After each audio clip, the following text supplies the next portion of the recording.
Guys අද නම් ලොකු චැලෙන්ජ් එකක් තියෙනවා. ඒ තමයි පැය 3ක් ඇතුළත පුෂ් අප් 500ක් ගහලා පෙන්නන්න කියලා කිව්වා. මං චැලෙන්ජ් එක පටන් ගත්තේ රෑ 12ට. ඉතින් ඒ ටයිම් එක මං ඔන්න එහා පැත්තේ ක්ලොක් එකකින් පෙන්නවුවා. මං හරියටම රෑ 12ට පුෂ් අප් 500ක් ගහන්න පටන් අරගත්තා. ඊට පස්සේ මට කොච්චර වෙලාවක් ගියාද මේ පුෂ් අප් 500 ඉවර කරන්න කියලා මේ වීඩියෝ එක එකතු වෙලා ඉද්දි ඔයාලට තේරුම් ගන්න පුළුවන්. ඉතින් වීඩියෝ එකේ සමහර තැන් මම ස්පීඩ් කරලා තියෙන්නේ. මොකද මේක පැය ගානක චැලෙන්ජ් එකක්. ඇත්තටම යාළුවනේ මේ චැලෙන්ජ් එක මට එසේ මෙසේ චැලෙන්ජ් එකක් නෙමෙයි. මම මෙච්චර කාලයක් පුෂ් අප් 30ක් තමයි උපරිම ගැහුවේ. 30ක් නැත්තම් 40ක්. ඒ ගැහුවේ විනාඩි 5ක් විතර වෙලාව අරගෙන. ඉතින් ඇත්තටම පුෂ් අප් 500ක් ගහනවා කියන්නේ මට මේ වෙලාවේදී මාරම චැලෙන්ජ් එකක්.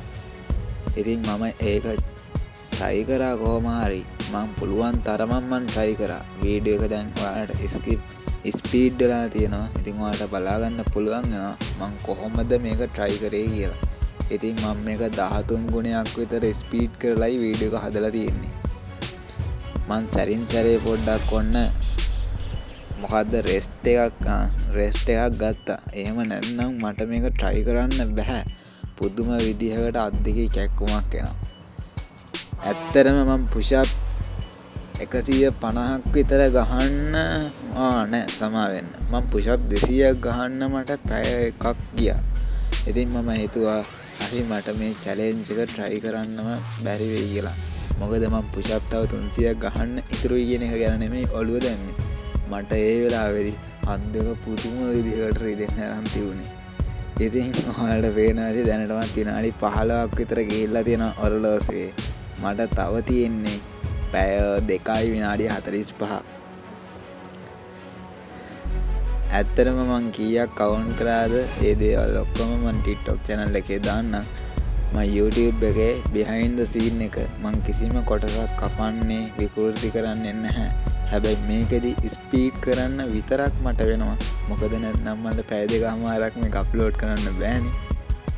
ඒක නිසා මම මේ කෑල්ලෙන් කෑල්ල ස්පීඩ් කරලා තියෙන්නේ. ඒ ස්පීඩ් කරපු එකෙත් මං හැම එකකම එකම ගානෙන් ස්පීඩ් කරලා නැහැ. මං කෑල්ලෙන් කෑල්ල වෙන වෙනම ස්ලෝ එකේ දාලා තියෙන ස්පීඩ් එක. එහෙම නැතුව ගොඩක් වෙලා එක දිගට මං කරන තැන්වලදී මං හයි ස්පීඩ් දාලා තියෙනවා. කොහොම හරි මට මතක විදිහට මේ රෙකෝඩ් එක පටන් ගත්තට පස්සේ එක වෙද්දින් ඒ කියන්නේ පාන්දර එක වෙද්දී මට හුස්ම ගන්න පවා පොඩි අමාරුවක් තිබුණා.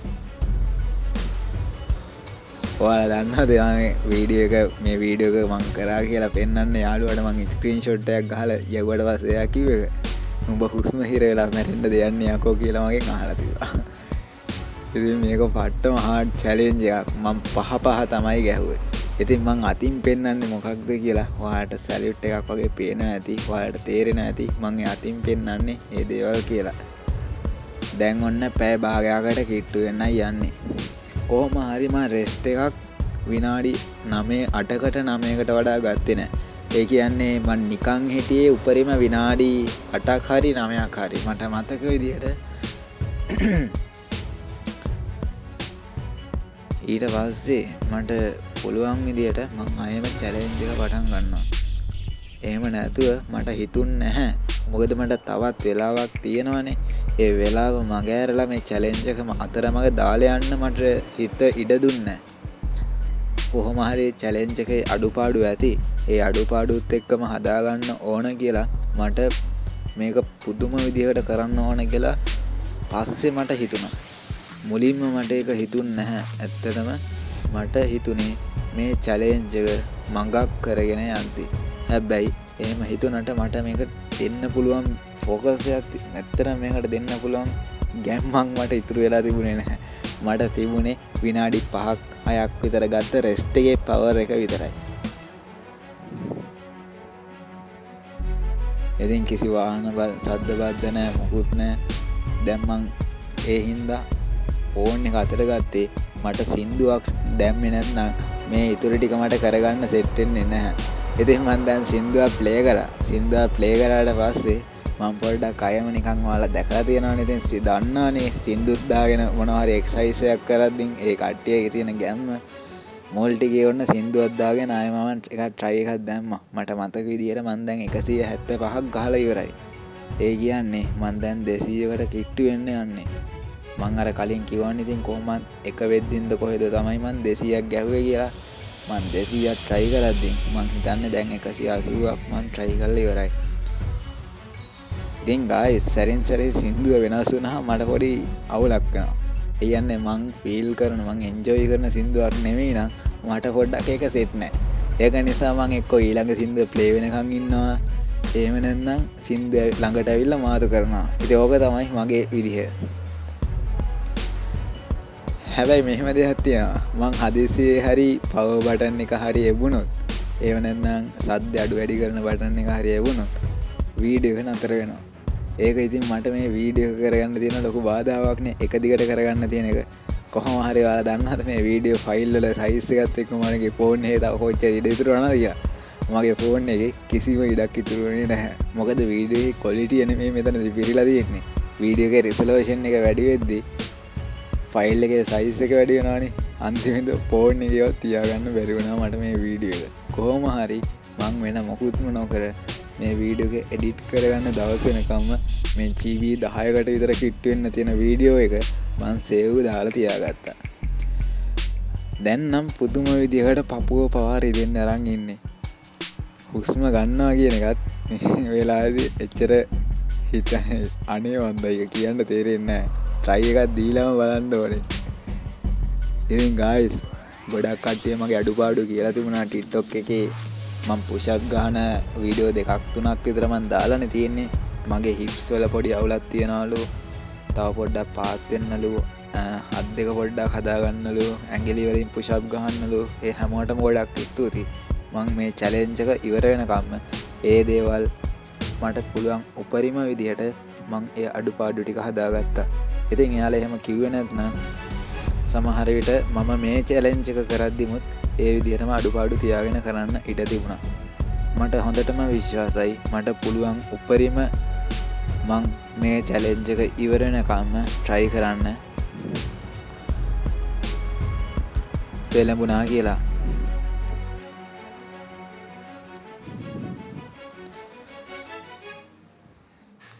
මල් ළඟපාතක තව ඔරලෝසුවකුත් එදා තියන් හිටියා. මොකද මම මේ ඔරලෝසුවක් අතට ගද්දින් ඔරලෝසු වැඩ කරන්නේ නැතුව ගියා. ඉතින් ඔන්න behind the scene එකක් විදිහට තමයි මේක වීඩියෝ YouTube එකට ඇටෙන්නේ. ඒක ගැන වැඩි හිතන්න එපා. මොකද මට ඕන නැහැ මෙතනදී ලස්සන ඉෆෙක්ට් දාලා එහෙම නැතුව පොඩිවට නිකන් පොෂ් වෙලා වගේ වීඩියෝ එක දාන්න. මට ඕනේ අර TikTok එකට දාන මං හදන් යන්න හිතන් ඉන්න ගමන මේ YouTube එකේ කවදා හරි දවසක ඉතුරු වෙලා තියෙනවා නම් කියලා. නැත්නම් මට TikTok එකට අවශ්‍ය කෑල්ල විතරක් අරගෙන මේ කෑල්ල කපලා අයින් කරලා ෆෝන් එක රිමූව් කරලා දාන්න තිබුණා. මං එහෙම කරේ නැත්තේ මං ඒකට කැමති නැති නිසා.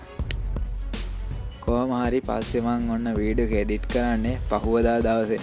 ඒක නිසා මට මේ වෙලාවේදී මම ඇත්තටම මොනවා කිව්වද කියලා මට පොඩ්ඩක් හිතන්න අමාරු වුණා.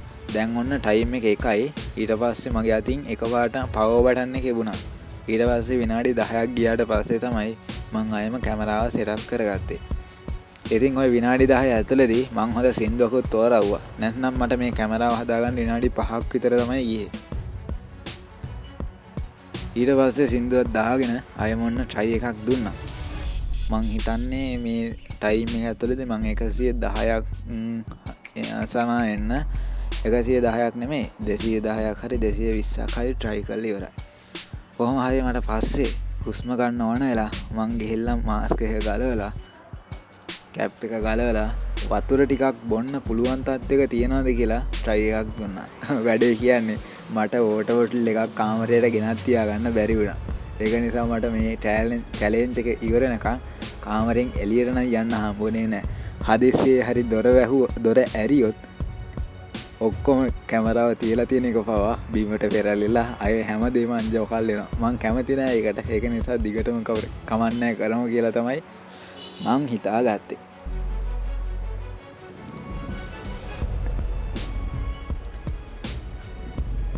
කොහොම හරි මන් දෙක පහ වුණාට පස්සේ නෑ එකමාර පහ වුණාට පස්සේ පහ ගහන්න තමයි try කරේ. ඒ කියන්නේ මම මේ ගහන්නේ පහ. අන්තිමේටම දෙකමාර පහුවෙද්දී එකමාර පහුවෙද්දී මං හැම වෙලේම පහ තමයි try කරේ. ඊට පස්සේ නිකන් මට පොඩි අවුලක් තිබුණා. මොකද දන්නවද? මං පහක් ගහලා නවත්තනවා කියලා හිතුවට මං අඩුම එකේ මට ආයෙ නැගිටින්න බැරි වෙනකම් මේක try කරනවා. ඒ කියන්නේ 7ක් 8ක් වගේ එක දිගටම ගහනවා. එතකොට ඉතින් ඊළඟ එක try කරන්න තව ටිකක් වෙලා යනවා. ඇත්තටම මට පහෙන් ගොඩවල් විදියට ගහන්න මෙතනදී නිකන් අර එහෙම ෆීල් එකක් දැවුන්නේ නැහැ. මට පුළුවන් උපරිම ගහලා නැගිටින්න ඕන කියන මානසිකත්වයක් තමයි තිබුණේ. කොහොම හරි මං එකමාර වෙනතර වෙනකම් පහ ගැහුවා. ඊට පස්සේ මට පුළුවන් විදියට මම රෙස්ට් එකක් අරගෙන මං චැලෙන්ජ් එක දිගටම කරගෙන ගියා.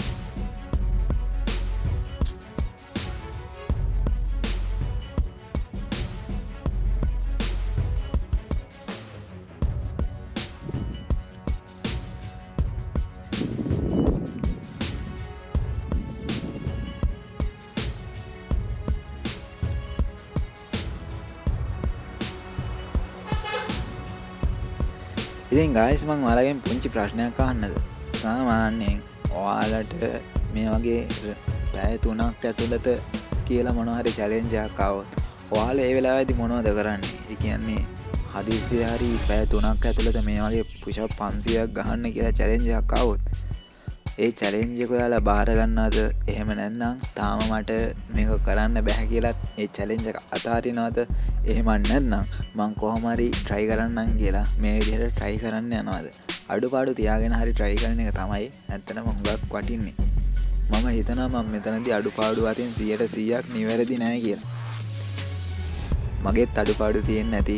ඉතින් මං ඒ අඩුපාඩු මං පුළුවන් උපරිමයෙන්ම හදා ගන්න බැලුවා. පස්සේ මං challenge එක කොහොම හරි ඉවර කරන්නම බැලුවා. සාමාන්‍යයෙන් push up 200ක් විතර ගහන්න පුළුවන් කෙනෙක්ට ඉතින් ඊට කලින් මම පොඩ්ඩක් කියන්නම්කෝ.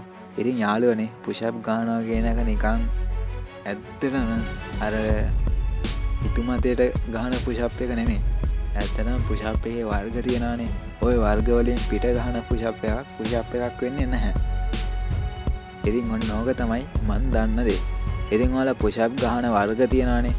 ඔය push up ගහන වර්ගයක් ඔයාලා තෝරගෙන ඔයාලට ඒ විදිහට push up කීයක් ගහන්න පුළුවන්ද කියලා පහලින් කමෙන්ට් එකක් දාගෙන යන්නකෝ. ඒ වගේම මේ වගේ පැය ගාණක් ඇතුළත ඔයාලට තව push up කීයක් ගහගන්න පුළුවන්ද කියලා challenge එකක් දුන්නොත් ඔයාලා ඒක බාරගෙන කොහොමද ඒක ඉවර කරන්න හිතන් ඉන්නේ කියලා පහලින් කමෙන්ට් එකක් දාන්නකෝ. ඔන්න කැමති නම් දාන්න කියලායි මම කිව්වේ.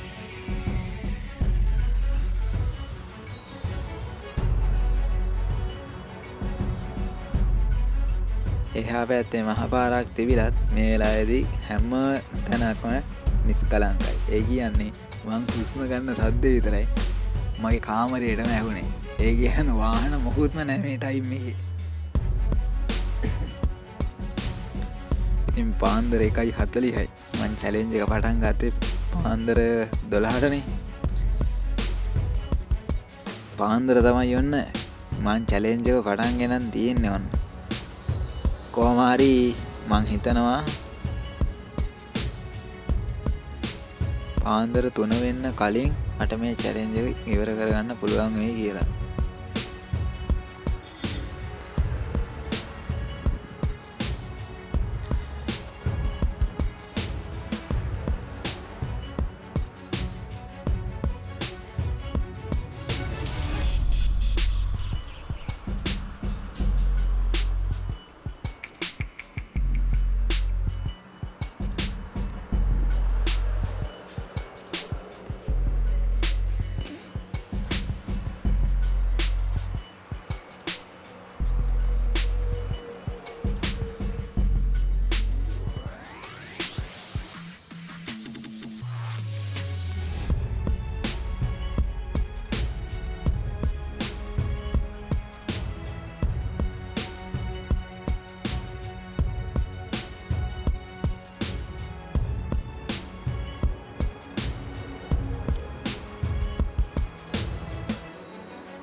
ඉතින් ගයිස් කකුල් පවා හොඳටම ලොක් වෙලා වගේ දැනෙන්නේ. මොකද ඇඟිලි වලින් ඉස්සිලා ඉන්න බෑ පුෂප් එකක් ගහද්දී. ඉතින් දැනටමත් පුෂප් 300කට වඩා ගහලායි තියෙන්නේ. මට මතක විදිහට දැන් 350කට කිට්ටි පුෂප් ගහලා. ඉතින් පුෂප් 350ක් කියලා දැන් හිතමුකෝ. පුෂප් 350ක් ගහනකම් ඇඟිලි වලින් අර විදිහට පුෂප් එකේ තියාගෙන ඉද්දින් ඇඟිලි වලින් හිටක්කන් කකුල් එකට නිකන් එන අමුතු මේකක් දැනෙනවා. ඉතින් පුෂප් ගහලා තියෙන එක දන්නේ නැතිනේ. මොකද පුෂප් ගොඩක් ගහන්න බැරි හේතුව කියලාත් එයාලා දන්නේ නැතිනේ. ඉතින් ඇත්තටම මම පෞද්ගලිකව මේ විදිහට පුෂප් try කරන්නේ නැහැ. මම මේ challenge එකක් නිසායි මට පුළුවන් උපරිමයෙන්ම මේ පුෂප් try කරන්නේ. එහෙම නැත්නම් මං ඇත්තටම මොනවා හරි හේතුවක් මත උපරිම පුෂප් ටිකක් ගහන්න ඕනේ කියලා හිතුනොත් මං try කරන්නේ පුෂප් 50ක් විතරයි. එහෙම නැත්නම් ඔය එදිනෙදා නිකන් ඔය workout එකක් විදිහට try කරනවා නම් මං ගහන්නේ පුෂප් 30යි. මට 30කට වඩා ඇත්තටම ගහන්න බෑ. අර 50ක් ගහන්නේ මං සාමාන්‍යයෙන් විනාඩි 10ක් විතර යනවා. ඒක තමයි මගේ ඇත්ත කතාව. අපිට වෙලක් නැහැ විනාඩියක් ඇතුළත පුෂප් 100ක් ගහන්න පුළුවන්ද 50ක් ගහන්න පුළුවන්ද කියලා. හරිය විදිහට පුෂප් වැඩිපුර ගහන එකයි ඇත්තටම මම හොඳයි කියලා දකින්නේ. ඒක නිසා මට වැඩක් නැහැ තව කෙනෙක් විනාඩියක් ඇතුළත මෙච්චර පුෂප් ගානක් ගැහුවා විනාඩි 2ක් ඇතුළත මෙච්චර පුෂප් ගානක් ගැහුවා මට ඕක පැය භාගයෙන් කරන්න පුළුවන් වගේ දේවල් මට වැඩක් නැහැ. මට ඕනේ හරිය විදිහට ඒ දේ කරන්න. මොකද ඒක මගේ ඇඟටනේ වටින්නේ. වචනෙන් කියනවට වඩා ඒක ඇඟට වටින දෙයක්නේ. ඒක නිසා ඔයාලා නිකන් ඔයාලට කවුරු හරි විහිළුවක් කරනවා නම් ඔයිට වඩා හොඳට අපිට පුළුවන් කියලා ඔයාලා කවදාවත් සැරෙන්න යන්න එපා. මට කියන්න තියෙන්නේ එච්චරයි. වැඩි හිතන්න එපා මම මොකද්ද මේ කියන්නේ කියලා. ඔයාලා ඔයාලට පුළුවන් විදිහට try කරන්න. ඔයාලා නිකන් උඩ පැන්නත් ඒකේ හොඳක් වෙනවා නම් වෙන්නේ ඔයාලගේ ඇඟට. ඒ කියන්නේ ඔයාලා වැරදියට පුෂප් එකක් try කරත් ඒකේ අතුරු විපාක තියෙනවා නැත්තේ නෑ. වැරදියට කියන්න හොඳටම වැරදියට නෙමෙයි. සාමාන්‍යයෙන් මං අර වෙන්නේ challenge එකක් විදිහට මේ විනාඩියක් ඇතුළත පුෂප් 30ක් ගහන කෙනෙක්ට වඩා පුෂප් 30ක් ගහන්න විනාඩි 15ක් ඔයාට ගියා නම් අන්න ඒක ඒ වගේ දෙයක් ගැනයි මම මේ කියන්නේ. ඒක ඔයාට කිසි බලපෑමක් වෙන්නේ නැහැ. ඉතින් guys කොහොම හරි 2:10ටත් කිට්ටු වෙන්න එනවා. තව මට පුෂප් එච්චර ගොඩක් ඉතුරු වෙලා නැහැ. මං කොහොම හරි challenge එක නවත්තන්නේ challenge එක ඉවර කරන්නේ 2:00 වෙද්දි. ඒ කියන්නේ මට තව විනාඩි 15ක් විතර ඉතුරුයි challenge එක complete කරන්න. එහෙනම් වීඩියෝ එකත් එක්ක ඔයාලා එකතු වෙලා හිටියට හැමෝටම ගොඩක් ස්තුතියි. ඇත්තටම behind the scene එකක් විදියට මේක බලන්න ආවට ඔයාලට ගොඩක් ස්තුතියි. මොකද මේක ඊට වඩා ලොකු දෙයක් විදියට බලන්න ආව නම් මට එච්චර දෙයක් දෙන්න පුළුවන්කමක් තියෙන නැතුව ඇති මේ වීඩියෝ එකකින්. මොකද මේ වගේ වීඩියෝ එකක් සාමාන්‍යයෙන් ඔයාලා YouTube එකෙන් බලන්න තරම් බලාපොරොත්තුවක් තියෙන නැතුව ඇති. ඇත්තට මේක ගැන සමා වෙන්න ඕන. කොහොම හරි දැන් මගේ අන්තිම විනාඩි 15 තමයි මේ ගෙවිගෙන යන්නේ. ඒ කියන්නේ මගේ අවසාන පුෂප් කිහිපය තමයි මේ ගෙවිගෙන යන්නේ. මට challenge එක ඉවර කරන්න තිබුණේ 3ට. හැබැයි මට පුළුවන්කමක් තිබුණා රෙස්ට් කරලා අත්වලට අමුතුවෙන් ප්‍රෙෂර් එකක් දරාගෙන ඉන්න ඉඩ දීලා 2:00 වෙද්දි පුෂප් 500ක් ගහලා challenge එක complete කරන්න. ඉතින් ඇත්තටම මට මේ challenge එක දුන්න කෙනාට ගොඩක් ස්තුතියි. දැන් නම් මට පෞද්ගලිකව challenge එක දුන්න කෙනාගේ නම මතක නැහැ. මොකද challenge එක මට හම්බුනේ TikTok එකෙන්. එයා මටත් දෙවෙනි පාරටත් කමෙන්ට් එකක් දාලා තිබුණා challenge එක එනකම් බලන් ඉන්නවා කියලා. ඉතින් එයාට ගොඩක් ස්තුතියි. මං එහෙනම් දැන් ඔන්න අන්තිම විනාඩිය තමයි මේ වෙන් කරලා තියෙන්නේ. ඉතින් guys මම දැන් ඔන්න පුෂප් 500කට හිටලා ඉන්නේ. තව පුෂප් කීපයක් තමයි ගන්න තියෙන්නේ. ඉතින් ඔයාලගේ සපෝට් එකක් මට ලැබෙයි කියලා මම බලාපොරොත්තු වෙනවා. ඉතින් කැමති නම් subscribe කරන්න. මම බලාපොරොත්තු වෙන වගේ මේ වගේ දිග වීඩියෝ එකක් ආයේ මේ YouTube channel එකෙන් නොගෙන එන්න. මොකද මට මේක පැය 3ක වීඩියෝ ගන්න නිසායි විනාඩි 20කට විතර දික් කරන්න ඕනේ. එහෙනම් guys මම ඔන්න පුෂප් 500ක් ගැහුවා.